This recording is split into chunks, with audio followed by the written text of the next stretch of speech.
and I'll do. Okay, yeah. I'm going first. All right. All right, go. This is David. This is Bryan. We're also in Red Fang. Put your Horns horns up. up.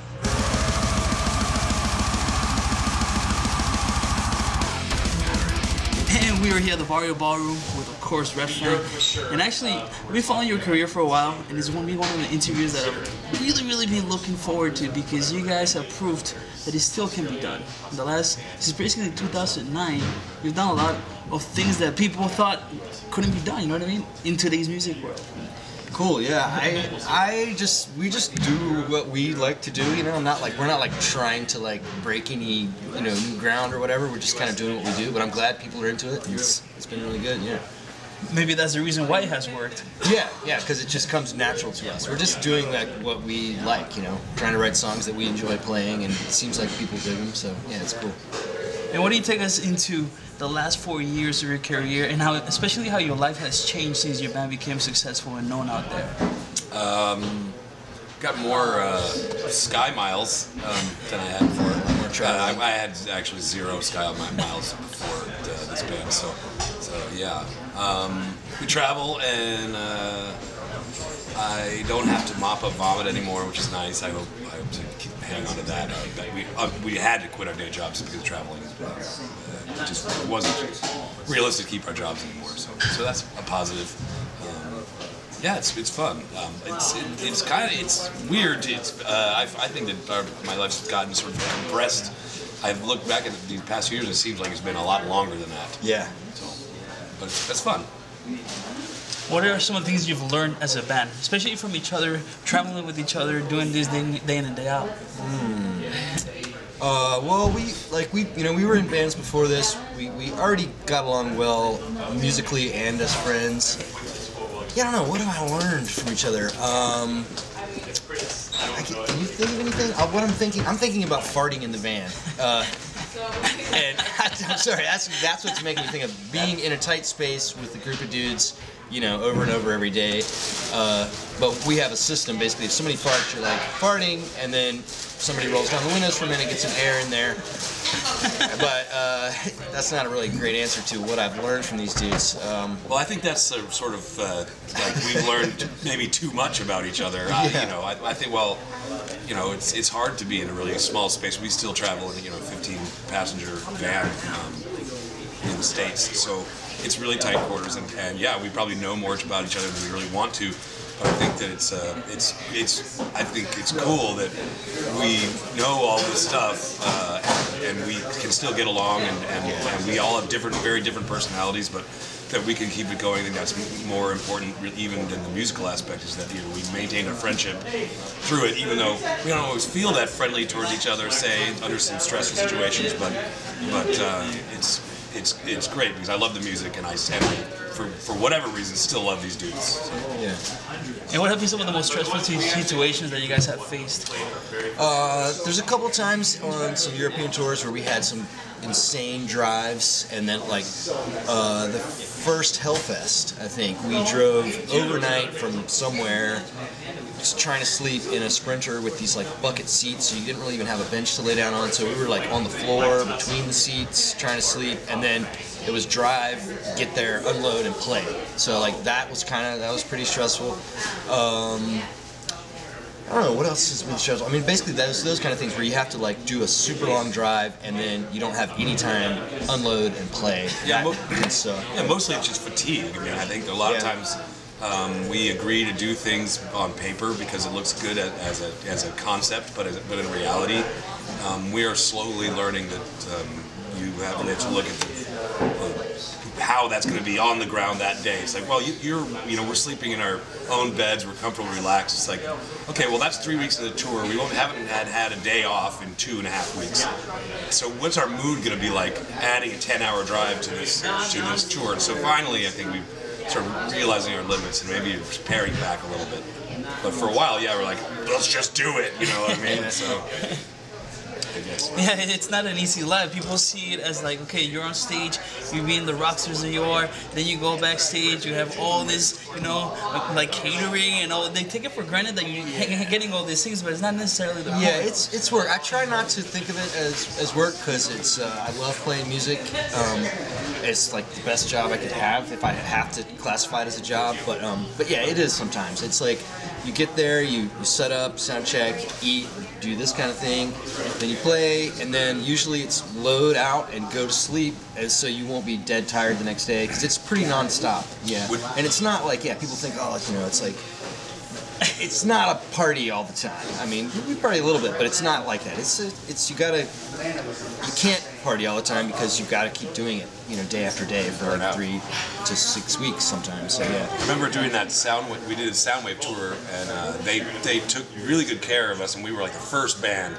But still, they were putting even the first band of like 30 bands up in like 4-star hotels, really nice. So I remember we stayed at this one hotel. We got bumped up to like a 5-star hotel, and it had this hot tub in the hotel room that had this giant mirror. That inside the mirror was a television, cable, and a telephone in the tub. And I was like, "This is incredible!" And I was like, you know, it just makes me feel good that it's there, even though I don't have any time to use it. No one used any of these facilities. I'm not even sure I got a shower that day, you know what I mean? But it's like, that isn't that fancy. All right, let's go sound check. Right. You know, that's how it goes. And musically speaking, what do you think sets apart your latest record to what you did before, especially starting out, maybe some of the things you learned musically along the way? Yeah, this record, we recorded it kind of under different circumstances. The first 2 records, we would just be kind of writing songs. We had more time at home then. So we were just kind of writing songs, and whenever we had enough songs, we'd be like, all right, we've got enough material for an album, let's record it. This one, because we were touring so much, we had about 2.5, 3 months, and we were like, all right, let's use this time to write and record an album. So it was kind of, we gave ourselves a deadline, we booked studio time, and then wrote. I mean, we had a few bits and pieces that were already written, but basically we just picked a chunk of time when we were at home, and that we gave ourselves a deadline. So we kind of worked under pressure this time, where usually we don't really have that pressure. It's just kind of as the songs come. But I think it worked. There's some of that stress from having a deadline that comes through in some of the songs, and maybe you know, like anything that you're doing, if you have some limits, it kind of forces you to work around those limits. So I don't know. Anything to add to that? But yeah, that covers it. You got it. Hey, what were some of the worst daytime jobs you had when you obviously were starting out and still had to have a daytime job? Well, he's got the best stories of that, actually. Oh, I don't know. I mean, yeah, I just worked service industry for years and years. So I did once slip in a pool of vomit and make a vomit angel. I didn't realize there was as much vomit on the floor as there was, and I slipped on my back and created a vomit angel. So that was probably one of the lowlights in my service industry career. I don't know, yeah, just cleaning toilets, you know, cleaning crap off of walls. How did it get there? I mean, what kind of trajectory, what position was this human in that I'm mopping a wall? It's weird. It just defies science and physics. I don't know. So I'm done with that. Am I? I hope so. Yeah, it's up to the guys watching to keep you guys going. Yeah, please.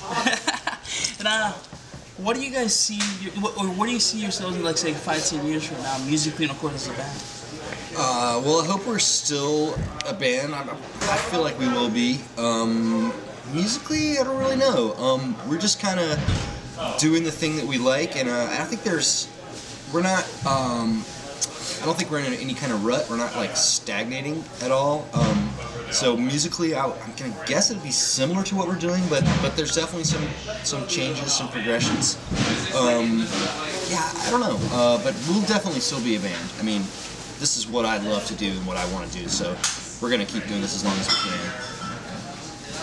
What has been the moment, or some of the moments that you guys were like, all right, we're finally quote unquote making it? Maybe it was you brought up Sonic Field, that was big for you guys. Was a huge deal. Anything else that sticks out? Yeah, some of those festivals in Europe was kind of like, wow, this is a lot of people. You know, we're in front of a lot of people. That Hellfest show was like our first major festival, and that was insane because I had never seen that many people in one place that were at all interested in what I was doing. Yeah. So that was it was crazy. So and that we've done enough of those festivals now where it doesn't freak me out as much because I was like, oh boy, here we go.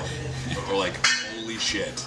There's a lot of people out there. Kind of scary a little bit. Yeah, definitely kind of scary. I mean, I remember we were in like a big circus tent kind of thing, and I don't know how many people it was, but basically people as far as I could see all the way out to the tent, and then the sun just kind of washed them out. So it was like people as far as I could see, which was crazy at the time. We'd never done that before.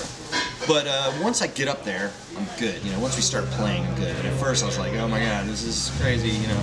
But yeah, I don't know. So those festivals, I think, were some of the things that kind of made us go like, wow, a lot of people care enough to watch. I mean, not like all the people at the festival came to see us, because there's a lot of bands and all, but there were a lot of people watching us and into it, so it was cool. Right, they were paying attention. Yeah. And same thing when you guys toured with Mastodon and Dillinger, there were a lot of people that were paying attention to you guys. Yeah, that was a great tour. Those guys were super nice to us and just really friendly, really generous, and that put us in front of a lot of people. Yeah, it was great. And obviously you're on tour right now with Cancer Bats, man.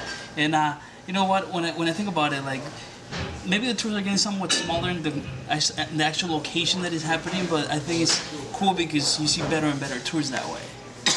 Would you agree? Yeah. I don't know.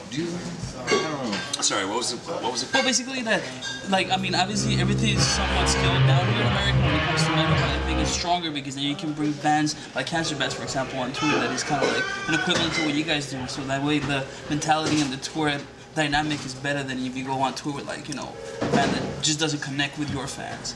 Right. Well, I just think playing, you know, smaller Bowery's, you know, pretty big place. I mean, for us, but I don't even know what the capacity is here. It seems big. It's got about 25 or something. Yeah. Yeah. So I guess that's like seems bigger than that, though. But it does seem bigger. But I think once a band gets beyond, you know, like a club level, sometimes it's hard for me to even go see them because there's that just the sound starts getting crazy because you have these massive spaces and the intimacy with the band is lost and stuff. So for me, you know, playing clubs like this and keeping it at a small level, and it's more like a community. You know, there's still that like, hey dude, what's going on? You know, kind of thing. It's not like there's the artist and there's the audience. It's just like we're all doing a thing. It just so happens that I play guitar at some point during the evening. Yeah, there's more accessibility in bills like this. For sure, yeah. Anything else you guys want to tell the people right now watching? Keep a lookout for a new video. We got a new video for Blood Like Cream. It's finished and it's premiering soon. I don't even know the date. Is it tomorrow? Tomorrow. New video. If this doesn't come out tonight, it's old news. So hope you enjoyed it.